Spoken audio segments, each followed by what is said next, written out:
So, guys, today I'll be talking about the waiting period when you're trying to conceive. Okay, so um, I have had my own waiting period for I think 8 years. I don't know whether to say it's 8 years or I'm supposed to say the number of years after like I decided to have a child, a second child. But anyways, so I've had my own fair share of the waiting period. And to be funny, it's not, I mean, to be honest, it's not funny. Okay.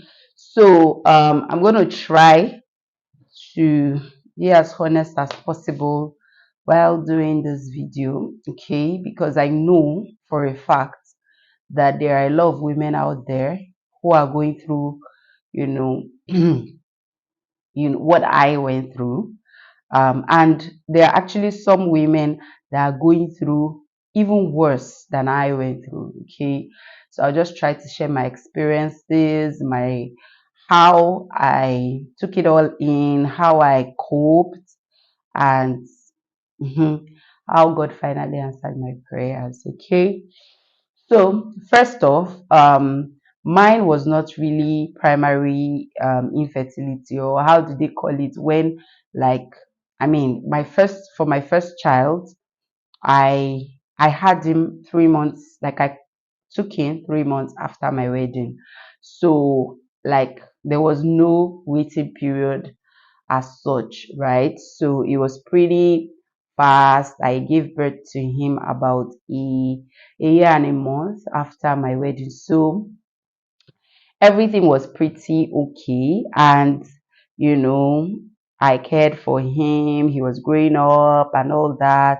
But like when he turned one, I wasn't thinking of having another child at the time because, my husband and I were going through something, and we didn't want to like bring another child into the whole mix. So we wanted things to be kind of more settled, would I say, before we decide to have another child.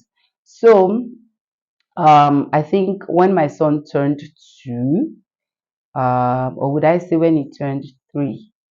I think when he turned three was when we were like pretty, stabilized, and we're like, okay, we want to have another child. And I was like, okay, that should be pretty easy.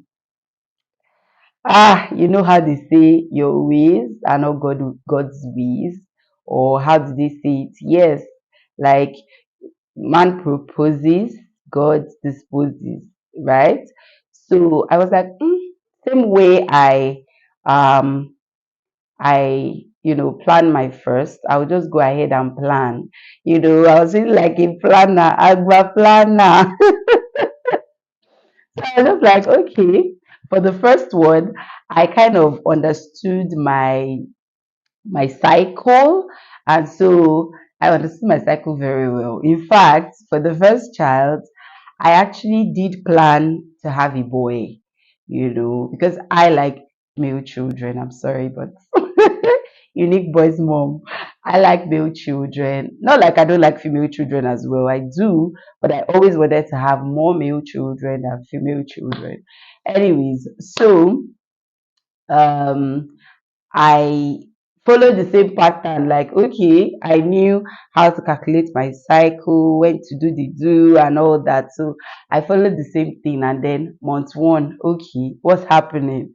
It didn't click. I was like, but it wasn't this difficult the first time.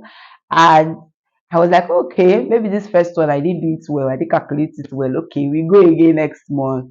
And then we're going again month after month, calculating, trying, doing all sorts, like not doing all sorts, but basically calculating and trying to, conceive. And 1 year down the line, still no, no fruitfulness. It sounds funny now, but it wasn't funny, oh, and it is not funny actually.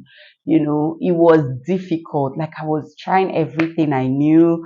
That time like this, you would just be googling, checking things. Oh, what am I supposed to do? Am I supposed to spread my legs like this?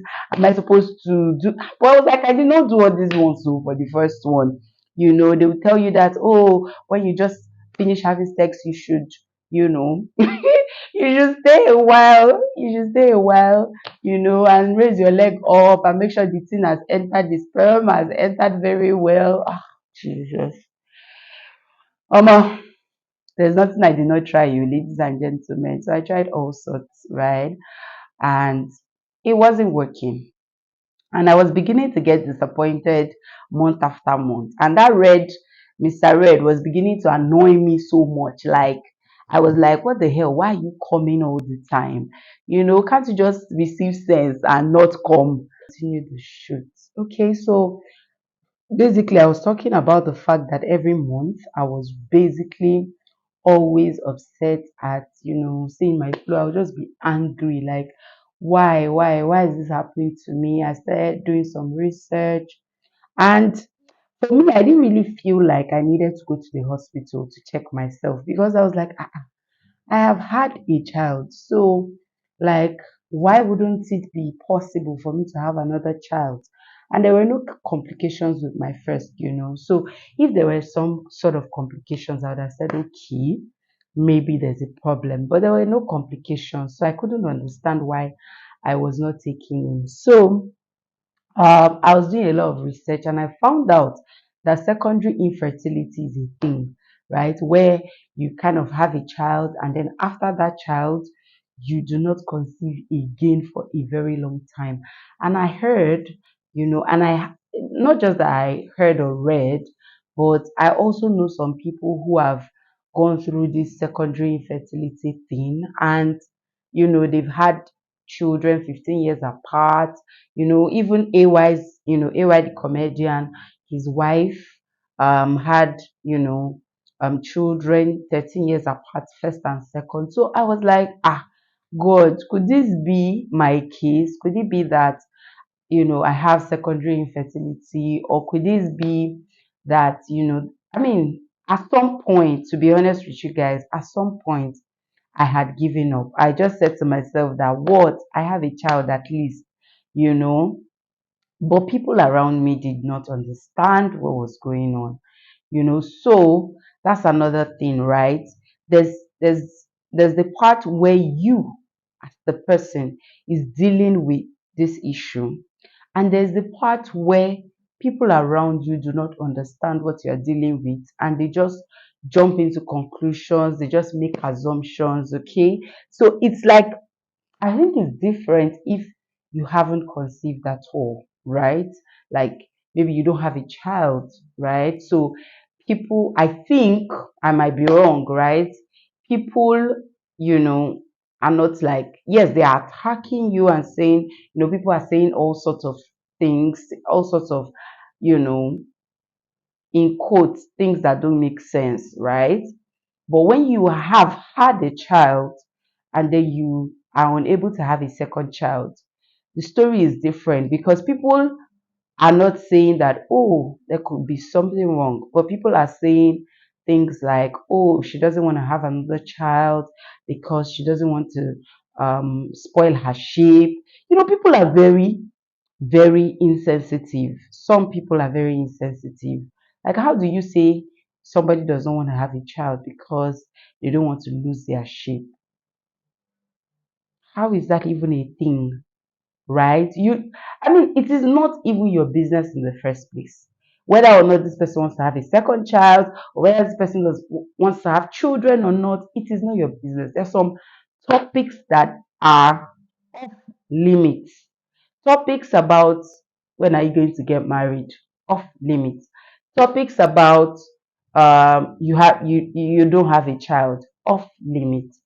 Topics about how many children you should have, those topics are sensitive and in my opinion they are off limits, and I'm sure I'm speaking the minds of a lot of people, right? I don't go asking people, oh, when are we going to have a second? When are you going to have a second child? Or I don't go asking people, what's happening now? That's so insensitive. What's happening now? We've not seen anything. No, you don't have children yet, and all that. It's the life of me. I can't understand it, and I think it's worse off when you know women do it. I do not understand it. Okay, so this was me going through all of these things. I mean, a man said to me that I don't want to lose my shape. That's why I don't want to have another child. I was like, I just kept quiet. At some point, I just said to myself that, you know what? I think, I think that I'm just going to ignore everyone. you know I prayed to God.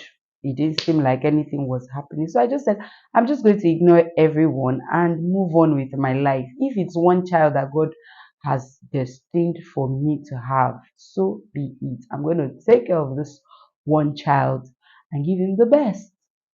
And there's also the place of a supportive partner in all of this. While I was busy crying my eyes out and feeling bad about the whole situation, my husband was like, why are you even bothered? Like, what is your challenge? God has given you one. And even if God did not give you this one, right? I'll stand by you through it all. I was like, are you sure? But yeah, he was pretty much supportive. He didn't stress me because imagine if he had stressed me on top of all the stress I was receiving outside, it would have been, you know, more difficult. So he didn't stress me, he didn't bother me. He just, kept on encouraging me and kept on telling me that, let's just leave it. His words were always, God's time is the best, sweet. God's time is the best. So don't worry, God's time is the best. If this is God's will, it will happen when it will happen. And believe me, I think that, in my opinion, my second son came at the right time, in God's time. You know, so on my 30th birthday, you know how, like, you would always say to yourself that, oh, you want to do this by this age, you want to do this by this age. And so I was someone who always said to myself that I want to have all my kids before I'm 30, because my mom had all three of us before she was 30. So I was like, it's cool. I want to do the same. I want to have all my kids before I'm 30. And at 30, ladies and gentlemen, I still had just one. I know, like, it sounds insensitive to people who do not have any children or who have been trying to have children for a while, but I don't know, man. Like I said, this topic is very sensitive. Anyway, so I was just like, you know what? I'm done trying. So guys, on my 30th birthday, it was quite like, not on my 30th birthday, actually, on when I was doing my photo shoot for my 30th birthday. I was so devastated that day. It started out as a good day. I was, excited. I was turning 30. I was like, when there's life, there is hope. Some people did not live long enough to get to age 30. So I did. And I was like, okay, let me be happy. And deep down inside of me, I was like, okay, maybe God will has finally decided to um give me a gift, give me what I've been longing for. And so I was like, I had this teeny tiny hope that maybe it was going to happen. So I was just like, okay, my period had not come. I was like, okay, maybe. And then while I was doing this photo shoot, suddenly my period came, and hi, I don't think anything had hurt me that much before. I don't think I had felt that much pain about anything or any situation as much as I felt pain that day. I felt pain. And immediately, the lady who was with me, my hairstylist who was with me, she kind of noticed and she was like, ah, what's wrong? What's wrong? What's wrong? I was like, see, oh, this is what happened. She has four kids. Or at that time, I think she had three. And I was just like, God, why? We got married at the same year. You know, there's this tendency that you want to compare yourself sometimes and be like, ah, I got married in the same year as this lady, oh, you know. And her first child was the same age with my first child. And then she had had two other children after that and went on to have a fourth child before I had my son later on. But if, like, you have that tendency to compare when you're trying to conceive, you compare yourself with a lot of people. You look at people and say, oh, this person, you got married the same year with this person. This person has two children. I don't have any. It's difficult not to do those comparisons, to be honest. So I was just like, she was trying to console me and make me feel better. And I shrugged it off because I was like, I have one child at least, right? And so sometimes I think about it that, okay, what of people who do not have any and they are subjected to this kind of pain every month? It's a lot to bear. So this is for a lot of people out there who are quick to judge people, who are quick to speak and hurt people by their words. Please, if you see somebody who hasn't had a child yet, please do not ask them questions about it. Because I remember that a lot of times when people will say stuff to me out there, when I get home, I don't react immediately. I just laugh it off or I just ignore. But when I get home, the ripple effect of whatever that person has said to me could take a lot of time for me to, process and, shrug off and, try to put my head in a good place. So the words we speak are very powerful. The things we say are very powerful. So please, for no reason should you ever say things that would be hurtful to a woman who is trying to conceive. Okay, so back to my story. I shrugged it off. I did my photo shoot. I'll show you guys some of the pictures from that photo shoot. I just, right now thinking about it, I don't even know if it was the 30th birthday or it was the second birthday or 31st.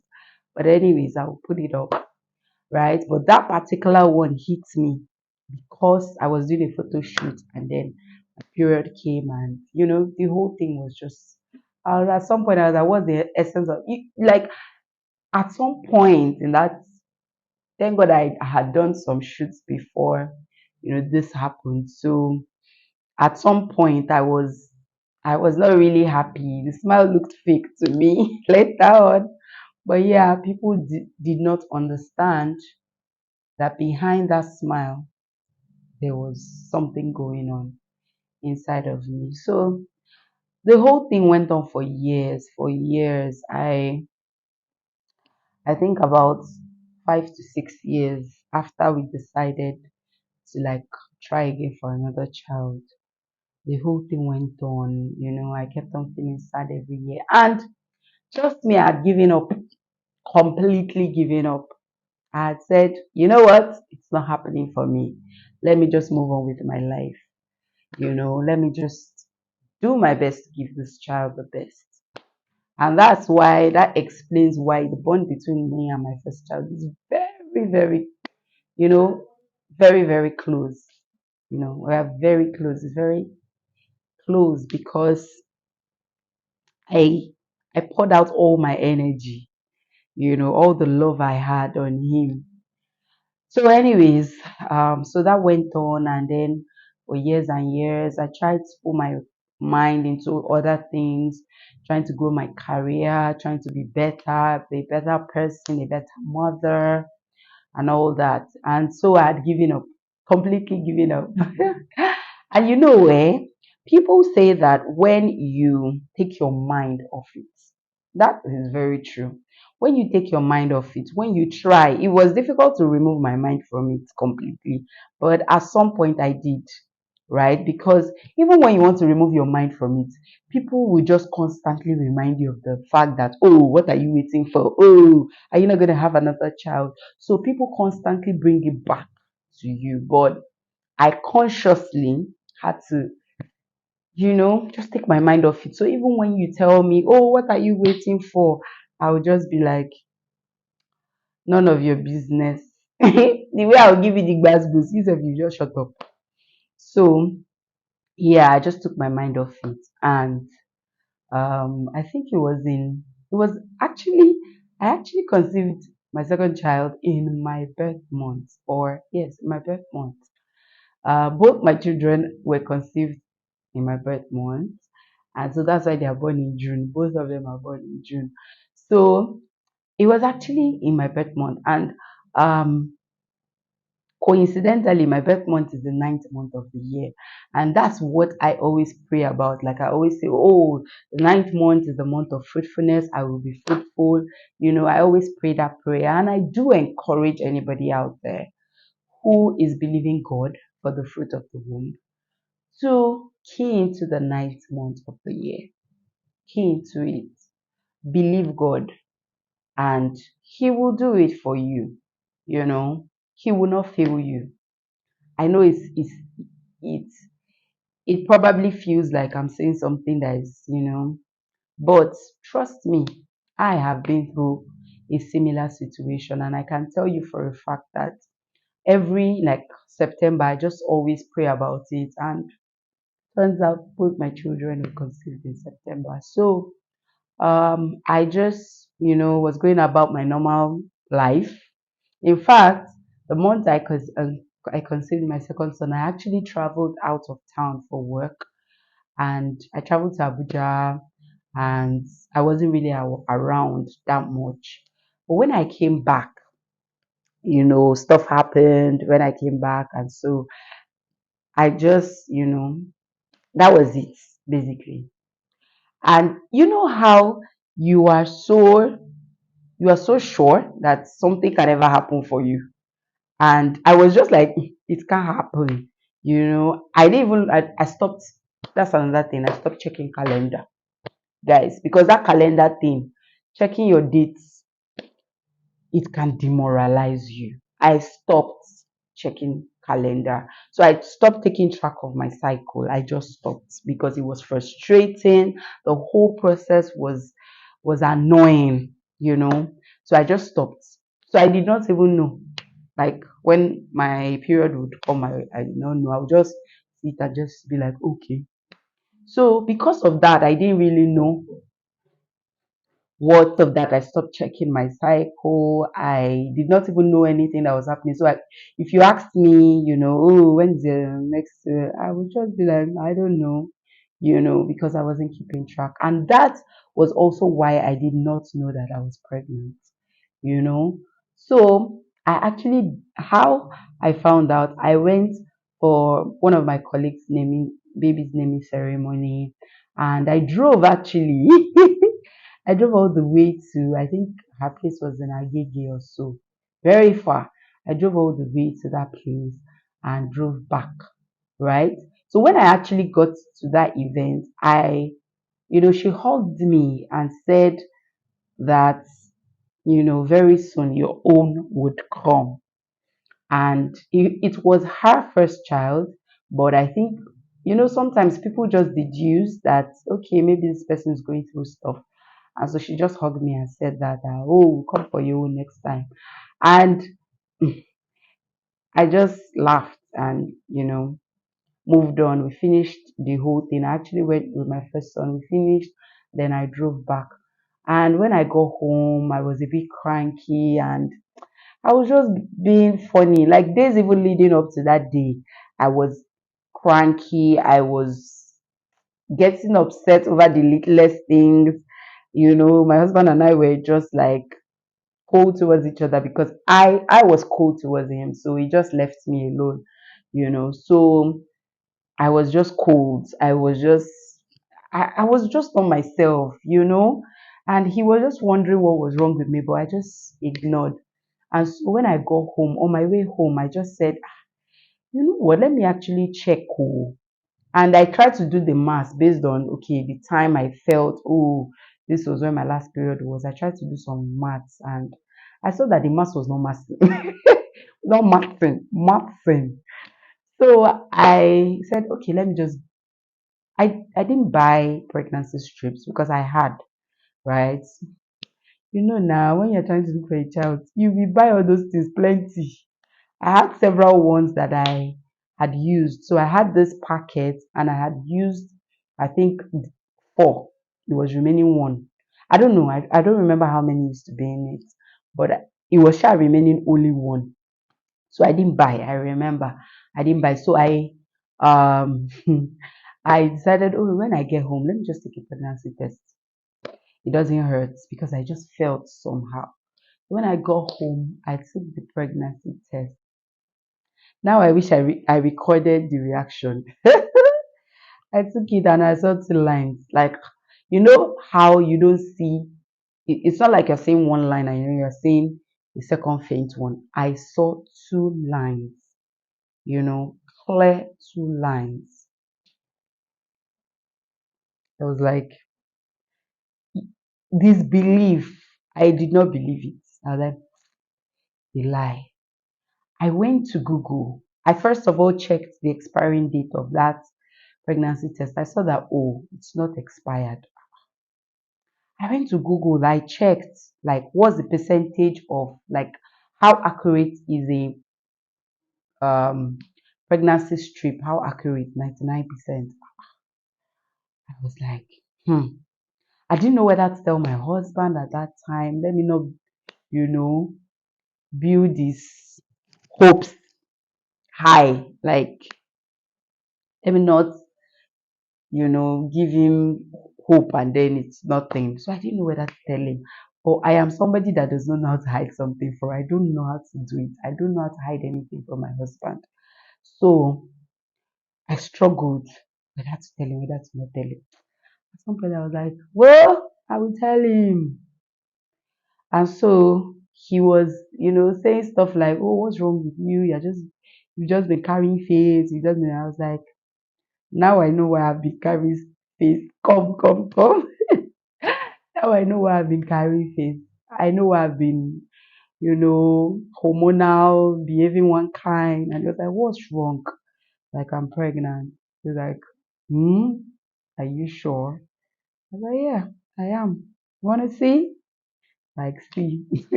And it was a Saturday, So, like, I was like, wow, this is fantastic news. Oh, wow, thank God. God has finally answered our prayers. I was like, guy, hold up. Don't be too sure it is for real. Hold on. Let's actually do a blood test. Let me be 100% sure. And he was like, is this not accurate? It's accurate now. Don't worry, you're pregnant. Hmm. Like, okay. And so inside of me, like if you see the joy I felt that day, it was indescribable. I felt this kind of joy. I felt this kind of fulfillment. And the devil came again and was like in my ear saying that you are there, you are happy. What if you don't carry this child to term? I was like, God, oh, God, I will carry this child to term. And I just debunked that thought from my mind. And so I was like, on Monday, I'll go and take a pregnancy test. Ladies and gentlemen, that weekend was the longest weekend of my life because, like, I didn't want to go on Sunday because I remember that in that hospital, their labs don't work on Sunday. That's my hospital. Their labs don't work on Sunday. So I was like, I have to wait till Monday. That Sunday. Bí mo ṣe jó ní church. Let me speak Yoruba. I'm not Yoruba, but the way I danced in church, it was different. Mo jó ijó ayọ̀. I was dancing for joy. I danced. I was so happy. I couldn't sleep well. I was like, God, oh, let this Monday come.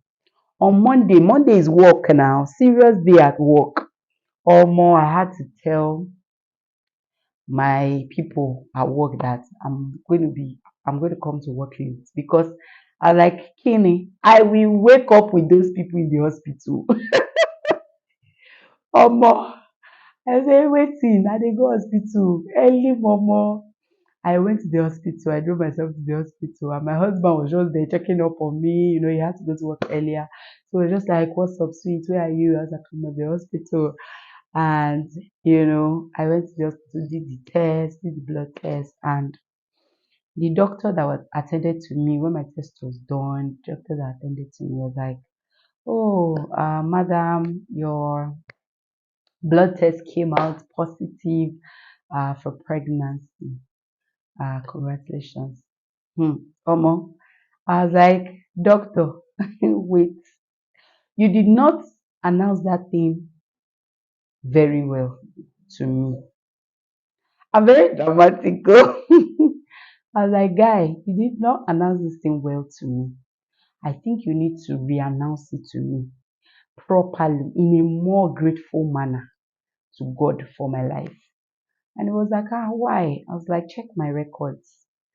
The last time I had a child was 8 years ago." He was like, wow, wow, have you been trying? I was like, "I've been trying." Was there a problem? I was like, "There was no problem. I don't think there was a problem." He was like, wow, wow, wow, congratulations.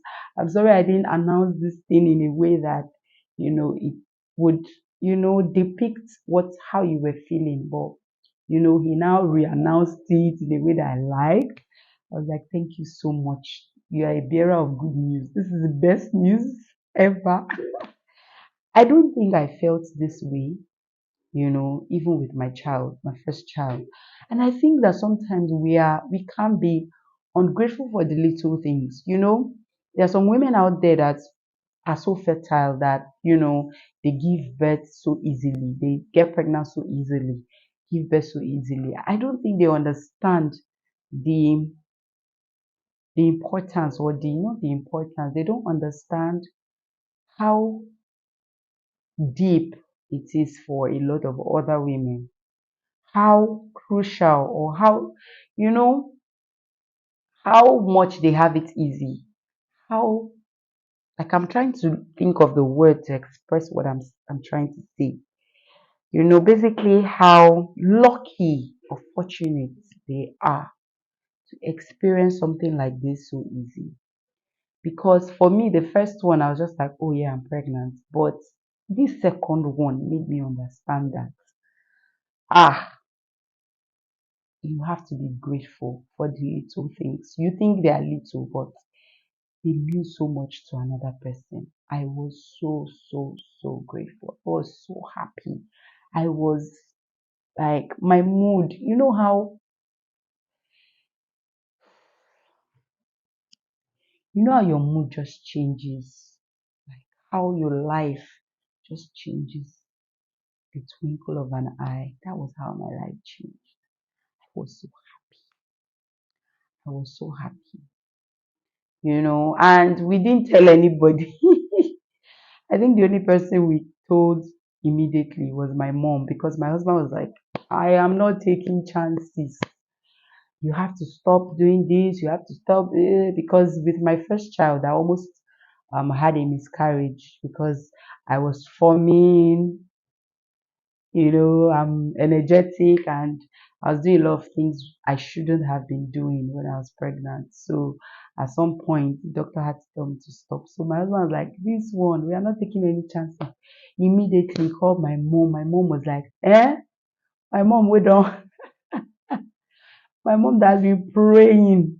My mom, she even like bought baby clothes, prayed on those baby clothes, like in faith and everything. So She was so happy. She came immediately. She came, she stayed. She had to stay with us because she was like, "No, you're not touching anything. You're not lifting a finger." Almost, I was boiling, but she was so happy. So we had to tell her, but we didn't tell anybody else, any other person until we were cleared more or less. 3 months thing, guys. From that experience, I learned a lot. I learned a lot. I learned a lot. And just like I've said, please pray, always pray. For me, I always pray for women who are trying to conceive. I always pray for them. They're always in my prayers because I know what I went through and I can imagine what a lot of other women are going through, trying to conceive. So I always pray for them. And even if I know anybody that is close to me that is trying to have a child, I don't ever ask them questions. I like it's none of my business. My own business is to pray for them. Do you understand? Like just pray for them. Do not ask them questions, okay? And always make them feel comfortable around you. Be mindful as well of how you speak about your own children in their presence. Sometimes it just seems like, oh, you're talking, but I've come to the understanding that sometimes these things actually, it's not that they are not happy for you that you have children, but they trigger a lot of things for them. So keep it, try not to say too much about your kids in front of them. I mean, it's my opinion, right? Because I just feel like you might trigger stuff that, they're trying to suppress or trying to deal with, and just regularly pray for them. And I use myself as a point of contact to everyone who would watch this video and is trying to conceive. I do pray for you from the bottom of my heart that your joy would come. You would experience joy like never before. God will give you your own child and you would birth healthy children, not just one child. You will birth healthy children. Okay, so on that note, I've come to the end of this episode of my TED Talk.